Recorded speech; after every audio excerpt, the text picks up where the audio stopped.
warahmatullahi wabarakatuh. Dalam video kali ini, kita akan mengulik pentingnya literasi dalam mencegah hoaks sebagai upaya bela negara. Untuk itu, mari kita simak pemaparan berikut ini. Apa sih itu hoaks? Pengertian hoaks menurut KBBI adalah berita bohong atau berita tidak bersumber. Jadi, hoaks adalah informasi yang sumbernya tidak benar tetapi seolah-olah dibuat benar adanya. Hoaks ini ada karena keberadaan internet sebagai media online yang membuat informasi belum terverifikasi benar atau tidaknya tersebar dengan cepat. Hanya dengan hitungan detik, suatu informasi dapat tersebar dan dapat diakses oleh pengguna internet melalui media sosial. Tujuan orang membuat berita hoaks ini yaitu untuk membuat opini atau persepsi yang digunakan untuk bersenang-senang, merusak kecerdasan dari batasan penggunaan internet dan media sosial. Apa contoh kasus berita hoaks terbaru di Indonesia saat ini? Di sini saya akan memaparkan contoh kasus hoaks yang terjadi di negara kita. Untuk kasus yang pertama, pada Minggu 19 Desember 2021, beredar sebuah unggahan Facebook mengenai vaksinasi COVID-19. Unggahan tersebut mengklaim bahwa dalam kandungan vaksin COVID-19, terdapat cairan iblis yang akan membuat orang yang telah divaksin meninggal dunia akibat cairan tersebut. Setelah ditelusuri, klaim tersebut salah. Kasus yang kedua, pada Kamis 23 Desember 2021, beredar sebuah tangkapan layar dari sebuah aplikasi e-commerce yang memuat informasi pemesanan vaksin COVID-19 Sinopharm. Vaksin Sinopharm tersebut dapat dipesan online. Kementerian Kesehatan Republik Indonesia menyebutkan bahwa informasi tersebut tidak benar. Vaksinasi COVID-19 tidak diperjualbelikan secara bebas. Apa itu hakikat literasi? Pengertian literasi. Istilah literasi dalam bahasa Latin disebut sebagai literatus, berarti orang yang belajar.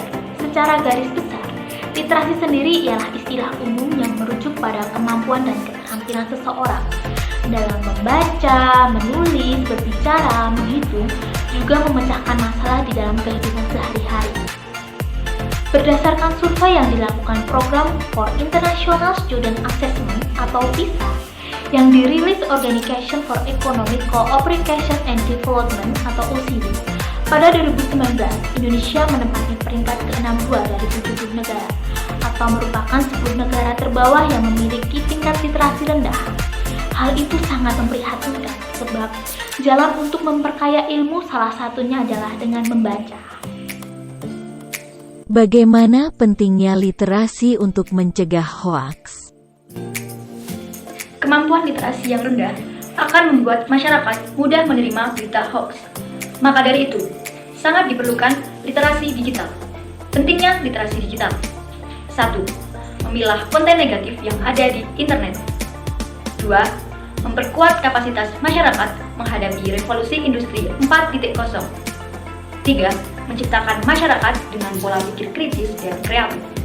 4. Membantu dalam memecahkan masalah. 5. Memudahkan dalam berkomunikasi. 6. Memudahkan berkolaborasi dengan banyak orang.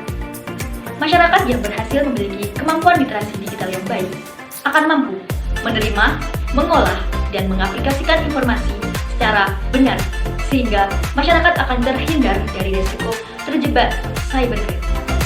Bagaimana peraturan hukum yang mengatur tentang tindak pelanggaran hoaks? Apakah hoaks merupakan tindak pidana? Istilah hoaks atau hoaks tidak dikenal dalam peraturan perundang-undangan Indonesia. Tapi ada beberapa peraturan yang mengatur mengenai berita hoaks atau berita bohong ini. Berikut penjelasannya. Pertama, Pasal 28 Ayat 1 Undang-Undang Nomor 11 Tahun 2008 tentang Informasi dan Transaksi Elektronik. Undang-Undang ITE melarang setiap orang dengan sengaja dan tanpa hak menyebarkan berita bohong dan menyesatkan yang mengakibatkan kerugian konsumen dalam transaksi elektronik. Jika melanggar ketentuan di atas, pelaku dapat dikenakan sanksi pidana penjara paling lama 6 tahun dan denda paling banyak 1 miliar rupiah. Lalu bagaimana dasar hukum tentang bela negara? Dasar hukum yang mendasari gerakan bela negara adalah Undang-Undang Republik Indonesia Nomor 3 Tahun 2002 tentang Pertahanan Negara Pasal 9 Ayat 1 yang mengamanatkan bahwa setiap warga negara berhak dan wajib ikut serta dalam upaya bela negara yang diwujudkan dalam penyelenggaraan pertahanan negara, menjadi salah satu hak dan kewajiban bagi warga negara Indonesia. Bagaimana korelasi terkait tindak pelanggaran hoaks terhadap penanaman nilai-nilai Pancasila? Pancasila merupakan pilar ideologis Negara Kesatuan Republik Indonesia. Salah satu sila dalam Pancasila adalah Persatuan Indonesia.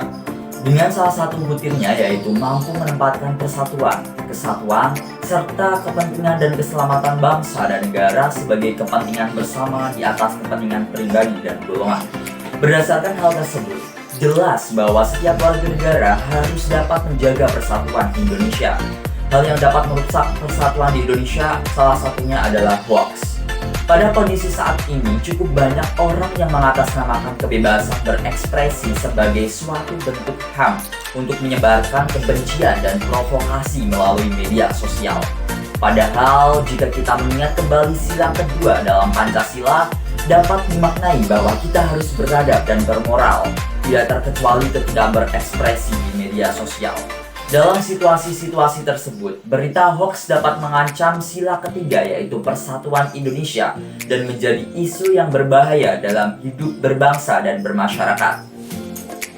Dengan menerapkan gemar literasi, baik digital maupun manual, kita dapat menghindari dan memperkecil tersebarnya berita hoaks. Hal ini merupakan suatu bentuk penerapan upaya bela negara, sebagaimana sila ketiga Pancasila agar tercipta Indonesia yang aman dan sejahtera.